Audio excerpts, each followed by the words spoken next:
क्या आप जानते हैं ब्रह्मा का वो कौन सा पाप था जिसके कारण स्वयं महादेव को काल भैरव प्रकट करने पड़े? और क्यों आज भी काशी में भगवान के दर्शन से पहले एक भयानक देवता की अनुमति लेनी पड़ती है? ये कथा है अहंकार, दंड और काल भैरव के प्रकट होने की। काल भैरव की पूर्ण रहस्यमयी कथा, 5वें शीश की उत्पत्ति से काशी की मुक्ति तक। श्रोताओं, ये कथा वहाँ से शुरू नहीं होती जहाँ लोग अक्सर सुनाते हैं। ये कथा शुरू होती है मन से, क्योंकि अहंकार शरीर में नहीं जन्म लेता, वो मन में जन्म लेता है।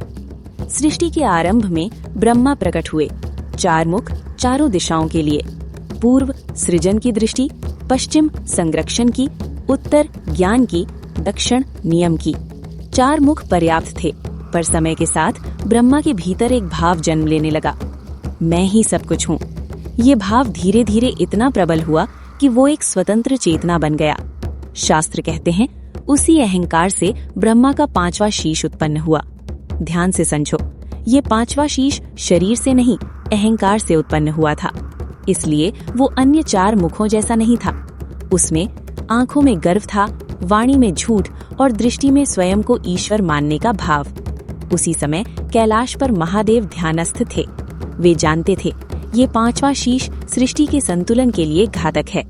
फिर वो क्षण आया जब ब्रह्मा और विष्णु में श्रेष्ठता का विवाद हुआ। महादेव अग्नि स्तंभ बने, विष्णु नीचे गए, ब्रह्मा ऊपर। ब्रह्मा को आदि नहीं मिला। तभी उस 5वें शीश ने उन्हें फुसफुसाकर कहा, झूठ बोल दो। ब्रह्मा ने केतकी पुष्प को साक्षी बनाया। यहाँ केतकी का महत्व समझो। केतकी पुष्प आकाश की ऊंचाइयों में खिलता है। ब्रह्मा ने उसे कहा, तू कह देना कि मैंने आदि देखा। केतकी मान गया। जब ब्रह्मा ने झूठ बोला, महादेव का मौन टूटा। महादेव के मस्तक से एक कंपन उठा। उस कंपन से काल भैरव प्रकट हुए। न क्रोध न उन्माद, न्याय।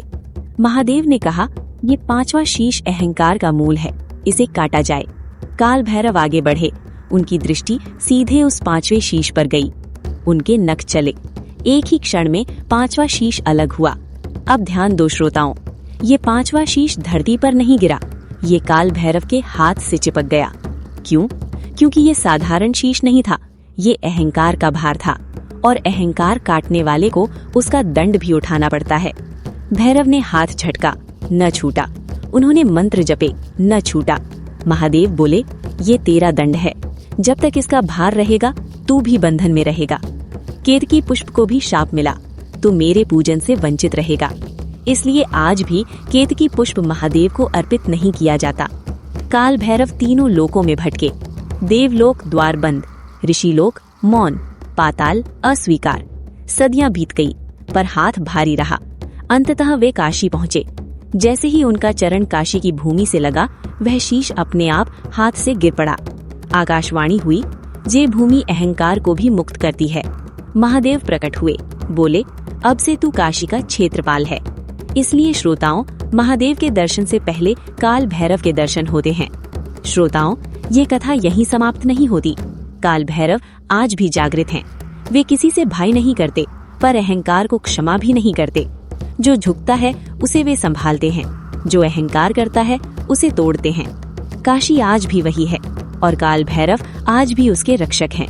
कहते हैं जो सच्चे मन से भैरव को स्मरण करता है वो कभी अकेला नहीं रहता।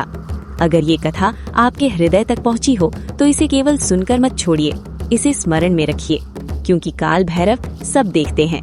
जय महाकाल, जय काल भैरव।